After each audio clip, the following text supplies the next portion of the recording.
Olá, tudo bem? Nesses dias eu estava lembrando de quando eu comecei a cogitar prestar concurso público. Eu era muito ruim em direito. Vou ser sincero, eu não era muito ruim não, eu era péssimo.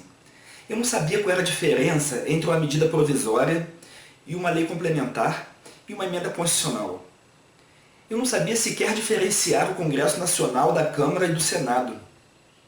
Resumindo, eu não conseguia pegar uma reportagem política no jornal e entender 100% do que o jornalista queria passar ali. Nessa época, eu fazia administração, estudava na escola naval e achava que os meus amigos que eram estudantes de direito eram loucos. Como alguém que poderia gostar de ir para a faculdade com aquele vade-mecum desse tamanho na mão, cheio de letrinha pequena com artigos, incisos, coisa de maluco, né? Então eu tinha um bloqueio ao estudo de direito. Eu achava que o direito era muito difícil. Eu achava que era coisa de louco, que eu não ia conseguir entender. E não era para ser assim, porque todo mundo precisa saber um pouco do direito. Porque o direito é aquilo que regulamenta a vida em sociedade. Então não era culpa, o fato de eu não saber não era culpa apenas do meu desinteresse. Era um bloqueio que eu tinha achando que era algo muito difícil e complexo. E além disso, todas as vezes que eu tentei aprender, o que aconteceu? Em vez da pessoa chegar, Vitor, vem aqui, ó, segura na minha mão que eu vou te mostrar como é lindo esse mundo do direito. A pessoa vinha e falava, olha, saiba que é pacífico na jurisprudência do pretor Excelsior que é essencialmente extrafiscal a função do imposto territorial rural. Ou então, era aquela coisa assim, ó. Era uma vez, na polis, na Grécia Antiga, aí você dormia, né? Não tinha como. Então, assim, isso gerou um bloqueio na minha cabeça. Eu, estudante de administração, não sabia nada de direito, me sentia mal por não saber, não conseguia entender aquilo que estava à minha volta e ao mesmo tempo não conseguia romper esse bloqueio. Agora, 10 anos mais tarde, depois de ter sofrido na pele todo esse caminho, eu fico pensando, por que não há pessoas que pegam na nossa mão e falam, cara, aqui ó, é simples, é agradável estudar o direito. É um mundo maravilhoso, passo a passo.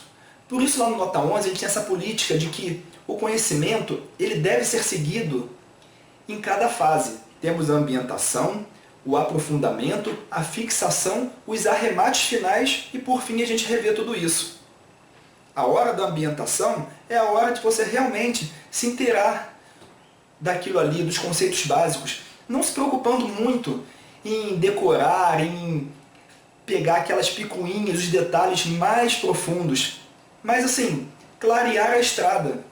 Eu não quero que você saiba como ultrapassar cada obstáculo, mas eu quero que você saiba que o obstáculo vai estar ali, e no momento certo você vai ter maturidade e vai conseguir passar por cada um. Então, a intenção dessa série de vídeos, que eu vou começar a gravar hoje, é pegar na tua mão e falar, ó, vem comigo. O direito é tranquilo, o direito é simples, é fácil, é agradável. Vamos fazer uma ambientação, inicialmente, ao direito constitucional, que é o direito central do nosso Estado, né? o direito central do nosso ordenamento jurídico. Ok? Eu acabei de falar uma palavra difícil aqui, né? Ordenamento jurídico. O que é o ordenamento jurídico? O ordenamento jurídico é o conjunto de todas as normas, todas as leis que estão em vigor num determinado local. Dentro desse ordenamento jurídico nós temos o quê? A Constituição, com papel central. E agora a gente vai começar a entender o que é essa Constituição. Legal, né? E se eu te perguntar então, para começo de papo, como se constitui o corpo humano? Vitor, tu tá maluco? Não falou que era de direito constitucional? Pois é, mas se eu te perguntasse como se constitui o corpo humano, como você iria responder essa pergunta para mim? Se constitui de uma cabeça, de um tronco, 2 braços, 2 pernas, um aparelho digestório, respiratório e etc. né? A Constituição é mais ou menos isso. Se eu perguntar como se constitui o Estado brasileiro, ele se constitui de uma república, de uma democracia, que respeita os direitos fundamentais do cidadão. Então, o que é a Constituição? É o elemento formador do Estado. É aquilo que vai planificar ali num documento como esse Estado está formado, como ele está estruturado. Esse conceito de Constituição, ele é recente, ele veio de uns 200 anos para cá, um pouco mais de 200 anos, na época da Revolução Francesa, final do século XVIII, e que surgiu um movimento chamado constitucionalismo, que nada mais é do que um movimento que eles queriam limitar o poder dos governantes em face dos particulares. Então eles criaram essa Constituição, que tem dois objetivos com ela: organizar o Estado e limitar o poder dos governantes em relação aos particulares. E esse conceito foi sempre assim? Ou melhor, eu posso dizer que houve Constituição, então, antes da Revolução Francesa? Na verdade, foi um marco a Revolução Francesa e a independência dos Estados Unidos. Tudo no final do século XVIII. Houve Constituição anteriormente a isso? Se nós falarmos esse conceito que acabamos de dizer de Constituição, que é um documento escrito que organiza o Estado e limita o poder do governante em relação ao particular, não tivemos Constituição. Porém, o conceito de Constituição nem sempre foi esse. Existem alguns autores que pregavam o conceito sociológico de Constituição. Olha o nome difícil, sociológico. Por que esse nome sociológico? Porque eles queriam olhar para a sociedade. Olhando para a sociedade, eles identificavam que haviam forças dominantes e forças dominadas. E esse conjunto de relações de poder na própria sociedade, eles diziam que era a própria constituição daquele local. E como em todos os locais do mundo sempre tivemos forças dominantes e forças dominadas, todos os locais, em toda a época da sua história, sempre tiveram constituição, num sentido sociologicamente falando, ou um sentido amplo. Porém, nós vamos usar esse conceito no estudo? Não. É apenas para saber que existe. O que interessa para nós é o conceito estrito.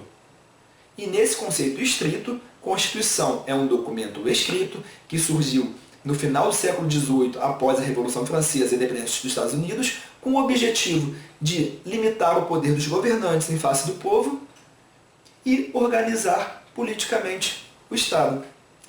Muito legal, né? Mas assim, quer dizer então que de uma hora para outra resolveram criar uma Constituição e a partir daí estava organizado o Estado e garantidos os direitos fundamentais do povo? Não é bem assim.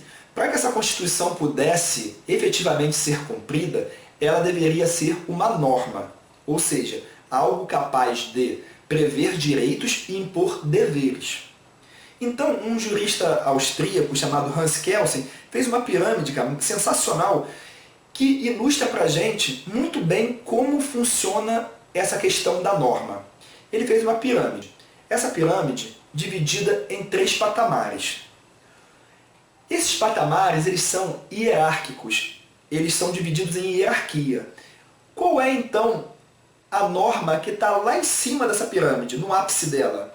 Obviamente, a Constituição Federal, que é a principal norma do Estado. Abaixo, nós temos as normas infraconstitucionais, as normas que estão abaixo da Constituição, devendo então respeitar a Constituição, pois elas são inferiores hierarquicamente. Elas só podem ser feitas no limite que a Constituição permite. E nós temos aí um patamar mais abaixo, que são as normas infralegais. Infra, abaixo, legais das leis. Quais seriam essas normas infralegais? Seriam as portarias, os decretos, diversas normas que nos limites da lei vêm tornar aquele conceito mais palpável para aplicação. Então essa pirâmide é fabulosa, pois ela nos mostra diversas coisas. Além dessa hierarquia, a gente vê também que a Constituição é mais enxuta, porque ela está mais longe da aplicação. Ela não foi feita, na verdade ela foi feita, mas assim, ela não é essencialmente elaborada para uma aplicação direta, mas sim para dar as diretrizes de aplicação. Quanto mais a gente vai descendo nesse patamar, vai chegando nas normas infralegais, a gente consegue algo mais palpável, algo que a gente enxerga no dia a dia para aplicar.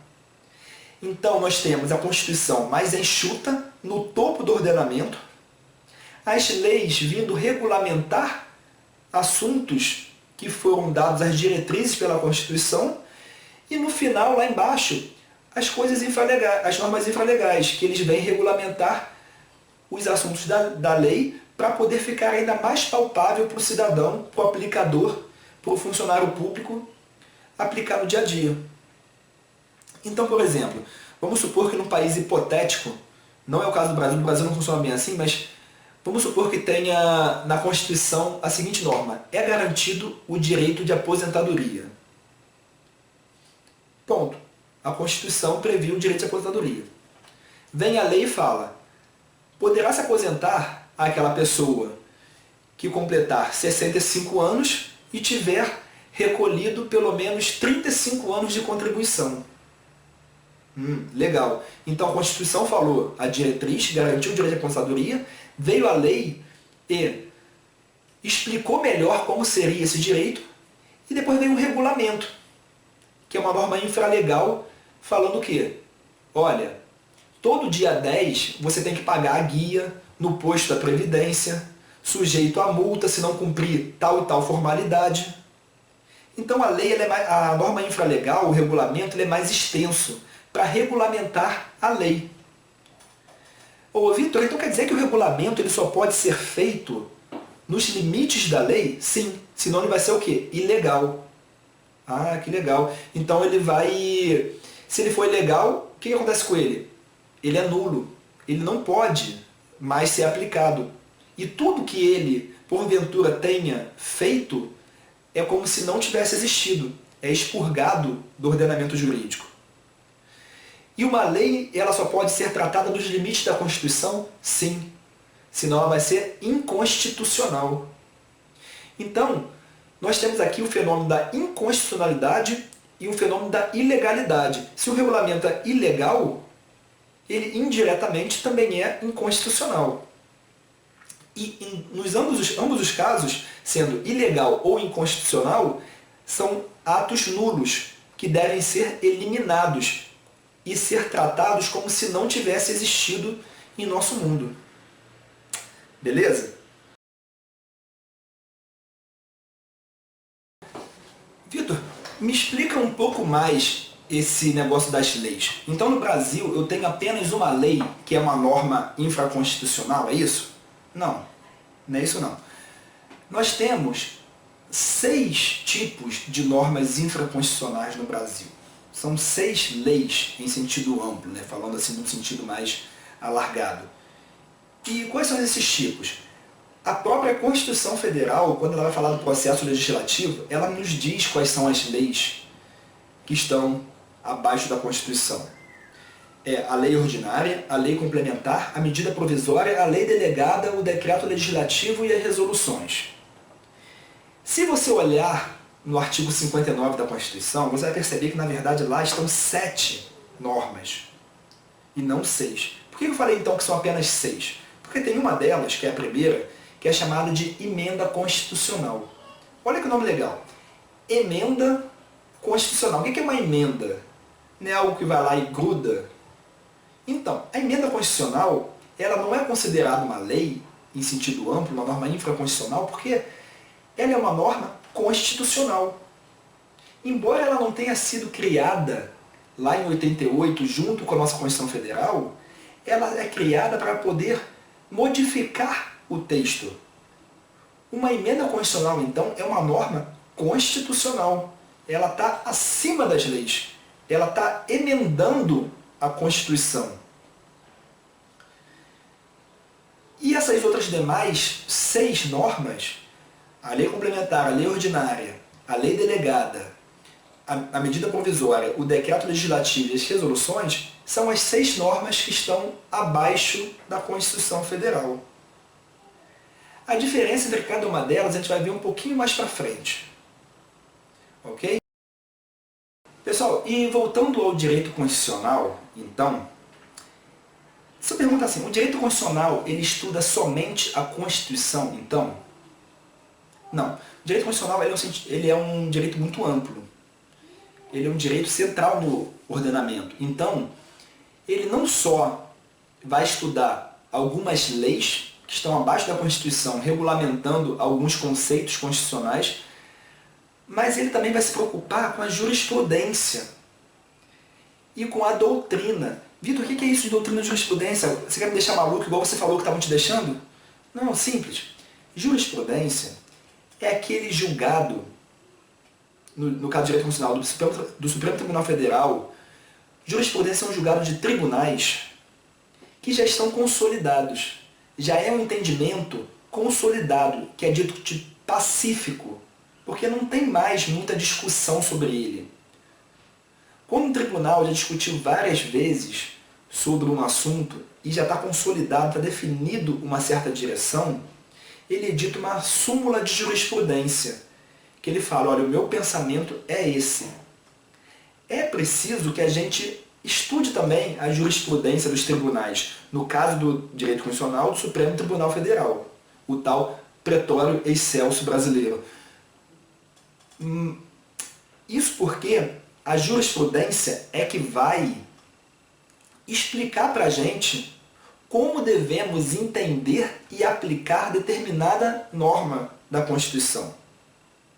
E nós temos também o que? A doutrina, que é a teoria que os juristas, filósofos, pensadores do direito dissertam sobre determinada matéria constitucional. Então, a classificação das normas constitucionais, o tipo de elementos das constituições, são diversos conceitos teóricos que nós chamamos de doutrina. O direito constitucional ele precisa estudar esse tripé, a literalidade, a doutrina e a jurisprudência. Literalidade, a norma da Constituição ou de algumas leis que regulamentam conceitos constitucionais. A jurisprudência, que são os julgados pacíficos consolidados dos tribunais, principalmente do Supremo Tribunal Federal, e a doutrina, que são o pensamento dos juristas, o pensamento dos filósofos, dos professores a respeito de determinado assunto constitucional. Ok? Pessoal, para finalizar esse primeiro vídeo, que a gente já conseguiu entender o que é a Constituição em sentido estrito e em sentido amplo, a gente já viu um pouco da pirâmide de Kelsen, que estabelece os 3 patamares de hierarquia entre a norma constitucional, o infraconstitucional e infralegal, que a gente já viu o que são leis, o que são regulamentos, o que são emendas constitucionais. Só para finalizar, a gente vai diferenciar agora os 3 tipos básicos de estudo do direito constitucional. Primeiro, antes de diferenciar esses 3, eu gostaria de dizer que o direito constitucional ele é um ramo do direito público. O que é um ramo do direito público? O direito é tido como uma coisa só. A doutrina condena muito a gente dividir o direito em compartimentos. Direito público, direito privado, tal, para a gente poder não segregar esse regulamento único da sociedade. Porém, didaticamente falando, é interessante que a gente diga que o direito constitucional é um direito público, em contraponto ao direito privado. O direito público é aquele que regulamenta as relações internas do Estado ou em que o Estado está em uma das partes em posição de superioridade em relação ao particular. Então, quando eu falar assim, direito público, pense, direito público, Estado. Ou está regulamentando o próprio Estado, ou uma relação do Estado com o particular em que esse Estado está em posição de superioridade. Por que essa posição de superioridade? Porque está defendendo o interesse de uma coletividade. E ao defender o interesse de uma coletividade, surge a supremacia do interesse público em relação ao interesse privado. E assim a gente tem esse desnível de forças. Então, sempre que o Estado estiver em uma das partes, eu terei um desnível. Não. No direito privado, que é o direito civil, o direito comercial, pode haver casos excepcionais em que o Estado também está em uma das partes, e mesmo assim está no direito privado. Quando está, por exemplo, negociando um aluguel, uma compra, uma venda. São casos de direito privado em que, embora o Estado esteja em uma das partes, ele não está representando direitos da coletividade, mas sim alguns interesses secundários do próprio Estado. Então há uma igualdade entre as partes. Vitor, então é essa posição de igualdade ou superioridade entre as partes é que caracteriza o direito como sendo público ou privado? Sim. No direito público há uma diferença aqui das partes. Já no direito privado há uma igualdade. Beleza? E quais são então os tipos de direito constitucional? Já que ele é um direito público, nós vamos estudar ele com 3 enfoques básicos, que é o direito constitucional positivo ou especial, que é aquele direito constitucional vigente em um determinado local. No caso do Brasil, a nossa Constituição atual, que é a nossa 8ª Constituição, a Constituição de 1988. A Constituição pós-regime militar, né? Constituição democrática. Nós temos também o direito constitucional comparado. O que é o direito constitucional comparado? Ele vai comparar o direito constitucional, a Constituição, né, o direito constitucional positivo de um local com outro local, ou então ele vai pegar o direito que estava vigente em tempos distintos no mesmo local para comparar qual foi a diferença entre eles. Então eles têm esse aspecto espacial, o direito de 2 locais distintos, ou esse aspecto temporal, de 2 momentos distintos. E nós temos também o direito constitucional geral, que é aqueles conceitos aplicáveis à teoria do direito constitucional. Coisas que nós vimos hoje. O que é uma Constituição, por exemplo? O que é o constitucionalismo? Isso faz parte do direito constitucional geral. É uma coisa que pode ser estudada aqui no Brasil, na França, na Itália. Não tem nada que limite ao aspecto intraterritorial. Pessoal, então assim, espero que tenham gostado. Esse vai ser nosso primeiro vídeo.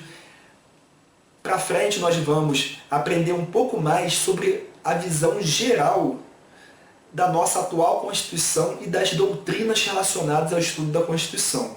Então hoje eu espero que vocês tenham entendido, primeiro, antes de mais nada, que é necessário ficar tranquilo, o direito é simples, agradável. Eu estou aqui, ó, segurando a tua mão e nós vamos juntos entender tudo isso e derrubar qualquer banca examinadora ou se tornar cidadãos que entendam esse mundo que nos cerca. Esse mundo que nos cerca, né?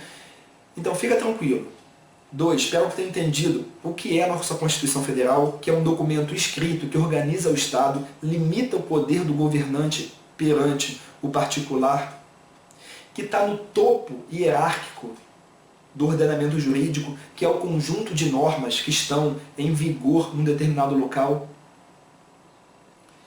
Que abaixo da Constituição nós temos as leis, também chamadas de normas infraconstitucionais, abaixo da Constituição, e que abaixo das leis nós temos outras normas que ainda são mais extensas e mais detalhadas que as leis, que são as normas infralegais, os decretos, regulamentos, portarias. Ok, pessoal? Eu acho que já deu para dar uma boa pincelada nisso tudo e você vê como é que é fascinante isso, como é que é gostoso estudar o direito e vocês começam a entender um pouco conceitos básicos, tirando bloqueios. E no segundo vídeo, então, a gente vai dar essa visão geral do direito constitucional atual, positivo, do nosso país. Então, até a próxima. Um abraço. Te vejo lá.